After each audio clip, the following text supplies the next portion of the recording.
नमस्कार दोस्तों। IDBI bank, क्या एलआईसी और गवर्नमेंट के स्टेक बेचने के बाद आईडीबीआई बैंक डूब जाएगा या वहां से रैली स्टार्ट हो जाएगी, या ब्रोकरेज हाउसेज आईडीबीआई बैंक के ऊपर क्या राय देते हैं, इसके फंडामेंटल एनालिसिस कैसे हैं, रिजल्ट कैसे आया और हमें आगे क्या करना चाहिए, आइए जानते हैं आज की इस वीडियो में। आज हम करने वाले हैं in depth analysis IDBI bank का। सबसे पहले अगर हम कंपनी के प्रोफाइल की अगर बात करें तो दोस्तों इसका हेडक्वार्टर मुंबई में है और स्टार्टिंग में जब आईडीबीआई बैंक 1964 में आया था और गवर्नमेंट ऑफ इंडिया ने इसको फॉर्म किया था, तब ये डेवलपमेंट फाइनेंस इंस्टीट्यूशन था और बाद में इसको फुल सर्विस कमर्शियल बैंक का दर्जा मिला। ओनरशिप की अगर हम बात करें तो इसके अंदर जो मेजोरिटी ऑफ स्टेक है वो एलआईसी का है और साथ में गवर्नमेंट ऑफ इंडिया का है। एलआईसी इसमें 49.24% अर्न करती है। अब बात करते हैं इसके ब्रांच नेटवर्क की। 1500 से ज़्यादा इसके ऑल ओवर इंडिया में ब्रांचेज है और अर्बन एंड रूरल एरिया में भी इसकी स्ट्रॉन्ग प्रेजेंस है। और अब तो बैंक एनआरआई बैंकिंग नेटवर्क में भी अपनी हिस्सेदारी बढ़ा रहा है। अगर हम बिजनेस मॉडल की बात करें तो जो एक बैंक सर्विस देता है, सेम सर्विस आईडीबीआई बैंक भी देता है, जैसे कि retail banking, corporate, SME, MSME, lending, agriculture finance, treasury and investment service, यानी कि एक फुल फ्लैश्ड बैंक है, कोई प्रॉब्लम नहीं है। अगर हम शेयर होल्डिंग पैटर्न की बात करें तो जैसे मैंने आपको पहले बताया, लगभग 95% प्रमोटर के पास है, जिसके अंदर एलआईसी और गवर्नमेंट ऑफ इंडिया है। आई के पास में आधे परसेंट से भी कम और डीआई के पास में नाम मात्र 0.12% है। पब्लिक के पास बहुत कम होल्डिंग है, 3.93% होल्डिंग पब्लिक के पास है। अगर हम फाइनेंशियली डाटा की अगर हम बात करें 2025 की तो 34,059 करोड़ रुपए का रेवेन्यू जनरेट किया। एबिटा रहा इसमें 8127 करोड़ रुपए का। साथ में कंपनी ने डिविडेंड भी दिया, जो कंपनी की डिविडेंड यील्ड वो भी ठीक ठाक है, 2.16% डिविडेंड यील्ड है। 2025 में 2 रुपए 10 पैसे का इसने डिविडेंड दिया है। और ईपीएस यानी कि अर्निंग पर शेयर की अगर हम बात करें तो 7 रुपए 10 पैसे है, जो भी काफ़ी अच्छी मानी जाती है। अगर हम 5 साल के रेवेन्यू की बात करें तो 2020 से 2025 तक रेवेन्यू बढ़ा है। 2022 में एक बार डिप आया था, क्योंकि 2020 में 25,485 करोड़ रुपए का रेवेन्यू था, जो 2022 में 23,235 करोड़ रहा। लेकिन उसके बाद धीरे धीरे हमें ग्रोथ ही देखने को मिली है, जो 2025 में रेवेन्यू बढ़ के 34,059 करोड़ रुपए का है। फंडामेंटल एनालिसिस की अगर हम बात करें तो 1,05,000 करोड़ मार्केट कैप वाला ये बैंक है। 11 का पीई रेशियो है, 16% आरओई है। सेक्टर का पीई 12 है, जो लगभग उसके आसपास ये, या हम ये कह सकते हैं कि सेक्टर के पीई से थोड़ा सा कम है। 107 एक साल का हाई है और एक साल का लो की अगर हम बात करें तो 66। पीबी रेशियो 1.54% है। Dividend yield 2.16%। दोस्तों अगर आप डिविडेंड के बारे में बहुत अच्छे से जानना चाहते हैं और ये जानना चाहते हैं कि आने वाले टाइम में कौन कौन सी कंपनी डिविडेंड देती है, जो आपको टाइमली न्यूज़ का पता लगता रहे, तो आप डिविडेंड विद मुकेश वाले चैनल को सब्सक्राइब जरूर करें, जिसमें हम कॉर्पोरेट एक्शन से रिलेटेड वीडियो बनाते हैं, जैसे डिविडेंड, बोनस, स्प्लिट, मर्जर और डीमर्जर। आइए जानते हैं अपने आईडीबीआई बैंक वाली वीडियो में, आगे चलते हैं। लेटेस्ट अपडेट की अगर हम बात करें तो Q2 के रिजल्ट्स की बात करें 2026 के, तो रेवेन्यू जनरेट हुआ 9,264 करोड़ रुपए का।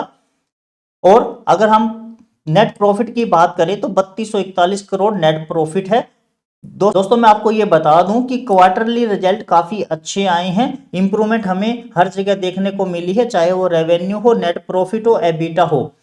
अगर हम पीर कंपैरिजन की बात करें तो प्राइवेट सेक्टर बैंक का ही कंपैरिजन हम कर रहे हैं। इसके अंदर आईडीबीआई बैंक का मार्केट कैप के हिसाब से 5वां नंबर, पी रेशियो के हिसाब से दूसरा नंबर, लेकिन year on year profit growth में आईडीबीआई बैंक का पहला नंबर आता है सभी के सभी प्राइवेट बैंक में।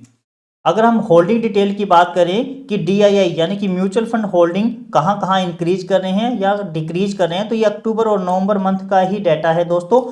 इसमें हम ये देख सकते हैं कि मेजॉरिटी ऑफ म्यूचुअल फंड अपनी एलोकेशन को इंक्रीज कर रहे हैं। मात्र 2 ऐसे हाउसेज हैं जो अपनी एलोकेशन को डिक्रीज कर रहे हैं। बात करते हैं compounded sale growth, profit growth, CAGR और इक्विटी की, रिटर्न ऑन इक्विटी की, तो 5 साल में कंपाउंडेड सेल ग्रोथ 7% रही और 5 साल में रिटर्न ऑन इक्विटी इसका 9% रहा और 5 साल में सीएजीआर 19% है, जो कि ठीक ठाक ही माना जाता है। अगर हम प्राइस मूवमेंट की बात करें तो 5 साल में कंपनी ने 135% का रिटर्न दिया है, यानी कि अपने पैसे को डबल से भी ज़्यादा कर दिया है। और 1 साल की अगर हम बात करें तो 14%। लेकिन अभी 6 महीने में ऑल ओवर मार्केट का सेंटीमेंट थोड़ा सा डाउन है, इस वजह से इसने भी बहुत ज़्यादा ग्रो नहीं की है, लेकिन बहुत ज़्यादा डाउनफॉल भी हमें देखने को नहीं मिल रहा है। अगर हम लेटेस्ट न्यूज़ की बात करें तो दोस्तों सबसे मेजर जो न्यूज़ चल रही है आईडीबीआई बैंक में वो है अपनी हिस्सेदारी बेचने की खबर, यानी कि गवर्नमेंट और एलआईसी जिनकी 95% हिस्सेदारी है वो उसमें से 60% हिस्सेदारी डी इन्वेस्टमेंट करने जा रही है, यानी कि अपना स्टेक को बेचना चाह रही है। और ये 2026 के एंड तक पॉसिबल है, उसके बाद में मार्केट में बहुत ज़्यादा फ्लक्चुएशन या बहुत ज़्यादा अपसाइड या डाउनसाइड आ सकता है, हमें इस बात का भी ध्यान देना है। स्ट्रेंथ की अगर हम बात करें तो सबसे पहली स्ट्रेंथ तो यही है कि गवर्नमेंट एंड एलआईसी की स्ट्रॉन्ग ओनरशिप है, इसमें प्राइवेट प्रमोटर नहीं है। और धीरे धीरे बैंक एनपीए और नेट एनपीए को भी कम कर रहा है।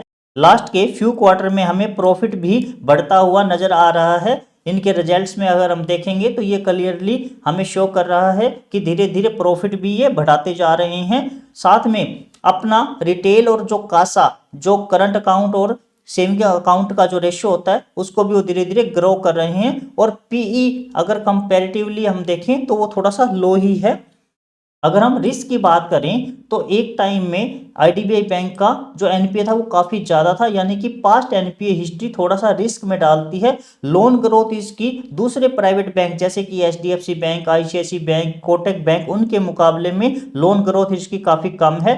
इनमें गवर्नमेंट की जो हिस्सेदारी वो ज़्यादा है, तो ये डिपेंडेंसी भी हो जाती है कि पॉलिसी, तो ये गवर्नमेंट के ऊपर भी ज़्यादा डिपेंड रहते हैं कि उनकी कोई पॉलिसी नई चेंज ना हो जाए या कोई गवर्नमेंट के कोई डिसीजन चेंज ना होए, तो वो भी इनके प्रोफेबिलिटी पर इफेक्ट डालती है। अगर हम कंपटीशन की बात करें तो एचडीएफसी बैंक और आईसीआईसी बैंक एग्रेसिवली कस्टमर को कैप्चर कर रहे हैं और इसमें आईडी बैंक थोड़ा सा लैग कर रहा है। नेट इंटरेस्ट इनकम और नेट इंटरेस्ट मार्जिन यानी कि एनआईआई और एनआईएम भी कभी कभी फ्लक्चुएट हो जाते हैं। कभी हमें एक क्वार्टर में बहुत अच्छे देखने को मिलेंगे और कभी एक क्वार्टर में हमें बहुत ज़्यादा बुरे देखने को मिलेंगे। ये सभी के सभी बैंकिंग सेक्टर के जितनी भी कंपनी है सभी में हमें देखने को मिलता है, तो ये भी प्रॉफिटेबिलिटी पर असर डालती हैं। तो ये कुछ रिस्क फैक्टर भी रहेंगे। दोस्तों ये वीडियो एजुकेशनल पर्पज के लिए है और मैं फाइनेंशियल एडवाइजर नहीं हूं।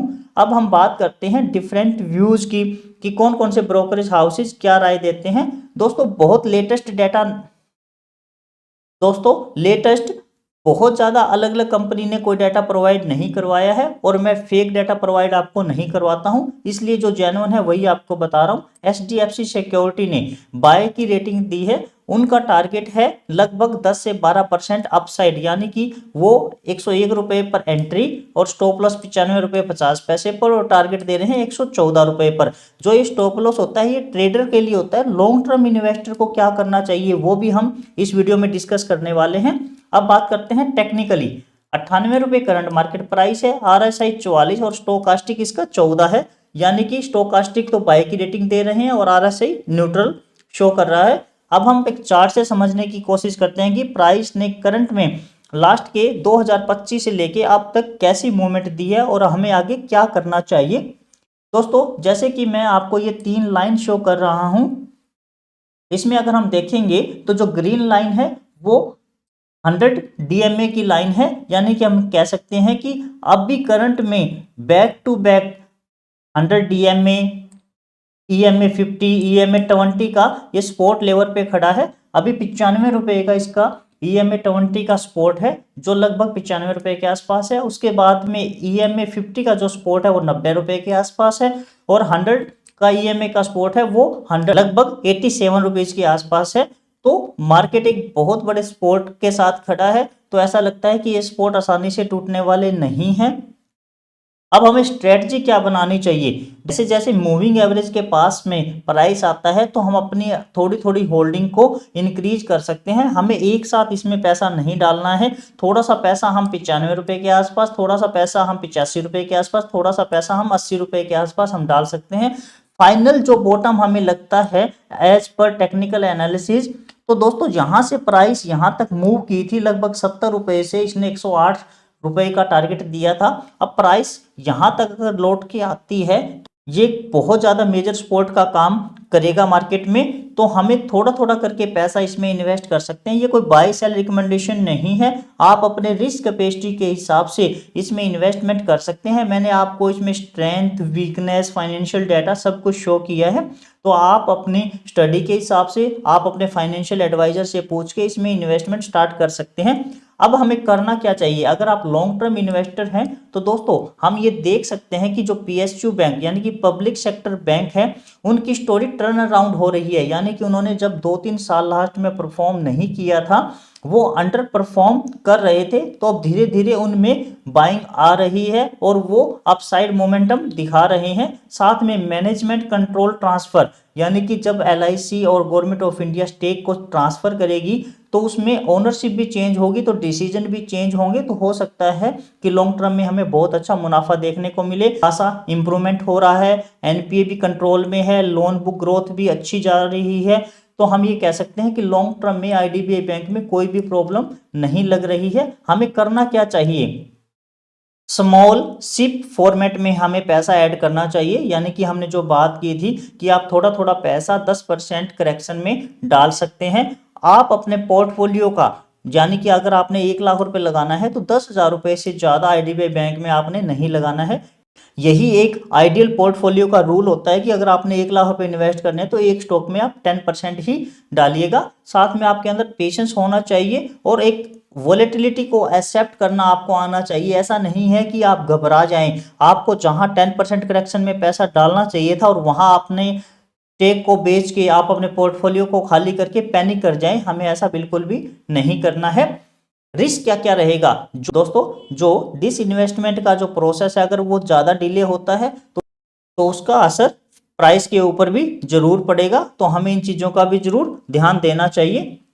शॉर्ट टर्म ट्रेडर हैं तो आपको क्या करना चाहिए दोस्तों, जैसे जैसे सपोर्ट जोन के ऊपर प्राइस आता है तो आप वहां से 5 से 6% का स्टॉप लॉस और 8 से 12% का आप टारगेट सेट करके रख सकते हैं। लेकिन आपको बहुत ज़्यादा एग्रेसिवली बाइंग नहीं करनी है, सपोर्ट लेवल के आसपास आता है तो ही आपको बाइंग करनी है, अदरवाइज आपको वेट एंड वॉच की पॉलिसी यूज करनी है। और थोड़ा थोड़ा पैसा आप लॉन्ग टर्म के लिए जरूर डालिएगा, लॉन्ग टर्म में इसमें कोई भी प्रॉब्लम हमें नज़र नहीं आती। तो दोस्तों ये थी कंप्लीट आईडीबीआई बैंक की एनालिसिस। आपको वीडियो कैसी लगी आप मुझे कमेंट करके जरूर बताइएगा। वीडियो को आप लाइक कीजिएगा, चैनल को आप सब्सक्राइब करके बेल आइकन को ऑन कीजिएगा। अपना कीमती समय देकर ये वीडियो देखने के लिए आपका बहुत बहुत धन्यवाद। नमस्कार दोस्तों।